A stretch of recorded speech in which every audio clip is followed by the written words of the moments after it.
Hello friends, welcome back. आज हम बात करेंगे कोटक महिंद्रा बैंक की।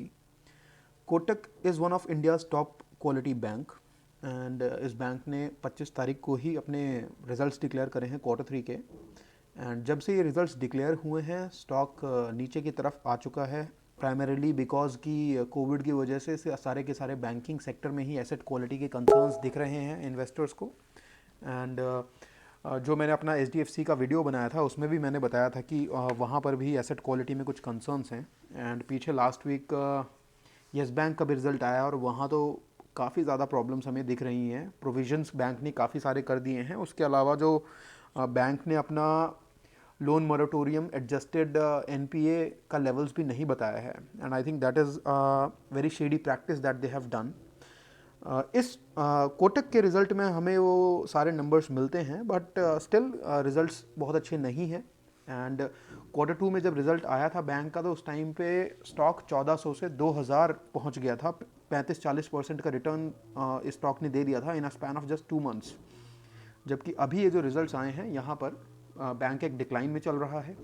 उसके पीछे वॉलेटिलिटी एक बहुत बड़ा रीज़न है बिकॉज अभी बजट आने वाला है एंड बजट के चलते मार्केट काफ़ी वॉलेटाइल चल रही है एंड उस वॉलेटिलिटी का जो नुकसान है वो इस स्टॉक को भी अभी हो रहा है। हाउएवर एक बार नंबर्स को हम देखेंगे तो will be in a better position to basically say कि आगे बैंक में हमें करना क्या चाहिए। एनालिसिस को हम क्वार्टर ऑन क्वार्टर ही करेंगे because I don't believe in analysing banks on year basis because bank कोई साइक्लिकल बिजनेस नहीं होता है। सो अगर हम यहाँ पे क्वार्टर ऑन क्वार्टर एनालिसिस करेंगे तो इंटरेस्ट इनकम यहाँ पे आपको दिखेगा घटता हुआ थोड़ा सा। एंड इसके अलावा जो बैंक का टोटल इनकम है वो भी यहाँ पे आपको अच्छा खासा दिखता है रिड्यूस होता हुआ। सो एसेंशियली इसके पीछे कंट्रीब्यूशन किस चीज़ का है? बैंक का जो अदर इनकम है वो आप देखोगे काफ़ी सिग्निफिकेंटली रिड्यूस हुआ है बाय ऑलमोस्ट 8%। उसके अलावा बैंक का जो इंटरेस्ट से इनकम हुआ है एंड इन्वेस्टमेंट से इनकम हुआ है ऑफ कोर्स कम है। इसके अलावा अगर आप इंटरेस्ट एक्सपेंडेड देखोगे तो आपको दिखेगा कि ये खर्चा कम हुआ है बैंक का क्वार्टर ऑन क्वार्टर बिकॉज इस टाइम पे इंटरेस्ट रेट्स कम चल रहे हैं एंड बैंक जितना भी इंटरेस्ट आउटपुट दे रहा है अपने एफडीज पे, डिपॉजिट्स पे एंड अपने अकाउंट होल्डर्स को, वहाँ पर बैंक को कम खर्चा करना पड़ रहा है। इसके अलावा बैंक के जो आप ऑपरेटिंग एक्सपेंसेस देखोगे वहाँ पे आपको एक इंक्रीज दिखेगा और उसका मेन रीज़न जो है that is other operating expenses जो यहाँ पे सिग्निफिकेंटली बढ़ गए हैं। जो एम्प्लॉय कॉस्ट है यहाँ पे आपको रिड्यूस दिखेगी क्वार्टर ऑन क्वार्टर भी और ईयर ऑन ईयर भी बिकॉज इस टाइम पे सैलरीज कट पे हैं और इनफैक्ट एम्प्लॉयज़ भी कम हो सकते हैं। So because of that reason यहाँ पे एम्प्लॉय कॉस्ट कम है। हाउएवर जो कंपनी का टोटल एक्सपेंडिचर है वो हल्का सा बढ़ा हुआ है एंड ऑपरेटिंग प्रॉफिट में बहुत सिग्निफिकेंट हिट है। ऑपरेटिंग इनकम आई थिंक किसी भी बिजनेस के लिए बहुत इंपॉर्टेंट होता है एंड यहाँ पे आप देखोगे कि जो ऑपरेटिंग इनकम है ये रिड्यूस हुआ है अच्छे खासे नंबर से। So that has impacted the overall business and provisioning भी आप देखोगे बैंक ने काफ़ी ज़्यादा बढ़ाई हुई है इस टाइम पे। एंड ये ऑपरेटिंग प्रॉफिट का कम आना और प्रोविजनिंग का बढ़ना are I think the main contributors जो कि अभी स्टॉक को नीचे लेके आए हैं बिकॉज बैंक काफ़ी टाइम से बोलता आ रहा है कि इन्होंने सारी प्रोविजनिंग कर ली है एंड कोविड का इम्पैक्ट इनको बहुत ज़्यादा नहीं होगा।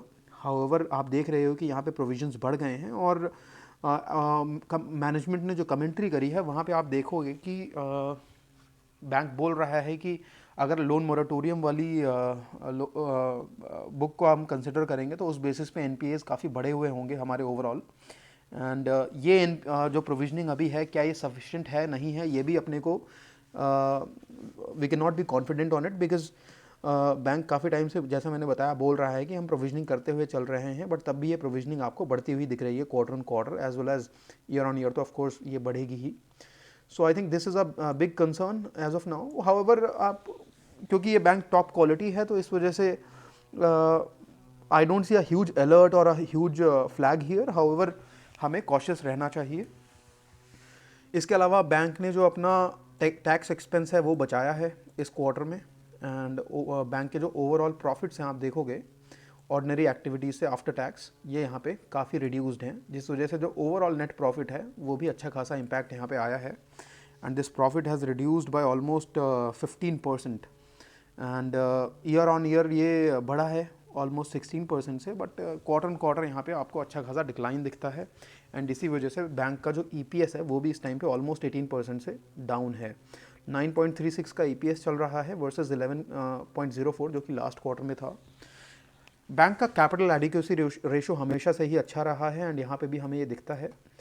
अगर हम NPAs की बात करेंगे तो आप देखोगे कि NPAs रिड्यूस हुए हैं क्वार्टर क्वार्टर, बट ओवरऑल अगर आप देखोगे तो मैं बोलूँगा ये बहुत ज़्यादा कुछ खास नहीं है, बिकॉज एक्चुअली में जो बैंक ने अपने NPAs loan moratorium adjusted declare करे हैं वो काफ़ी बड़े हुए हैं। तो आपको 2.26 की वहाँ पे 3.31 दिखेगा एंड नेट NPA आपको दिखेगा 1.26, which is I think significant. So जैसे ही वो पूरा लोन मोरेटोरियम का केस रिजॉल्व होएगा उसके बेसिस पे हमें हर बैंक में अच्छे खासे इम्पैक्ट्स दिख सकते हैं in terms of their performance. और बैंक का जो रिटर्न ऑन एसेट है आप यहाँ पे देखोगे 0.49 का है क्वार्टर में एंड एनुअलाइज नहीं है यहाँ पे ये। अगर आप लास्ट 9 मंथ्स का देखोगे तो वहाँ पे आपको एक सिग्निफिकेंट डिक्लाइन दिखेगा and I think return on asset जो होता है ये प्रॉफिटेबिलिटी पे बहुत अच्छा खासा मिरर होता है किसी भी बिजनेस के लिए। एंड यहाँ पे आपको समझ आ रहा है कि प्रॉफिटेबिलिटी बैंक की हल्की हल्की डिक्लाइन हो रही है। अभी मैं आपसे सेगमेंट वाइज रिजल्ट्स की बात करता हूँ एंड आप यहाँ पे देखोगे कि जो बैंक का रिटेल बिजनेस है वो बहुत ज़्यादा इम्पैक्ट हुआ है। रेवेन्यूज़ यहाँ पे मार्जिनली इंक्रीज़ हुए हैं, हाउएवर जो प्रॉफिट्स हैं वहाँ पे ऑलमोस्ट आपको 600 करोड़ का डिक्लाइन दिखेगा, विच is I think significant. This is primarily because bank ने प्रोविजनिंग अच्छी खासी करी है जैसा मैंने दिखाया, तो इस वजह से ये रिटेल प्रॉफिट्स यहाँ पे कम हो गए हैं। हाउएवर बैंक के बाकी बिजनेसेस में जो इम्पैक्ट है वो ओकेश है, वो बहुत ज़्यादा प्रॉब्लम नहीं है। फॉर एग्जांपल होलसेल बैंकिंग में जो आपका रेवेन्यू है वो ऑलमोस्ट सेम है, एक बहुत ज़्यादा फ़र्क यहाँ पे नहीं है, बट जो प्रॉफिट्स हैं एक्चुअली में होलसेल बैंकिंग से वो काफ़ी यहाँ पे बढ़े हुए दिख रहे हैं। आपका ट्रेजरी में जो बैंक का परफॉर्मेंस है वहाँ पे भी आपको प्रॉफिट्स दिख रहे हैं। ट्रेजरी बेसिकली बैंक की इन्वेस्टमेंट्स होती हैं स्टॉक मार्केट में और बाकी कुछ अगर इन्वेस्टमेंट्स इन्होंने करी हुई हैं तो उस तरीके का जो बिज़नेस इनका है वहाँ पे इनको डिक्लाइन है revenue wise, but profit wise इनको यहाँ पे अच्छा खासा ग्रोथ मिला है।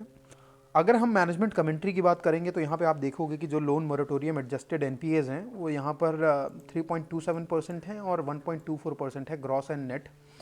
सो ये अभी जो है बैंक ने हमें ट्रांसपेरेंटली बताया है एंड ये मुझे लगता है रीज़न है बैंक के अभी डाउन जाने का और ओवरऑल इसके शेयर प्राइस पे इम्पैक्ट होने का, बिकॉज आपको दिख रहा है कि एसेट क्वालिटी में दिक्कत आ रही है बैंक के। एंड अभी जब तक केस नहीं रिजॉल्व हो जाता सुप्रीम कोर्ट की तरफ से तब तक बैंक में क्या रिएक्शन रहेगा, क्या ओवरऑल इम्पैक्ट रहेगा, वो टाइम आते आते ही हमें पता चलेगा।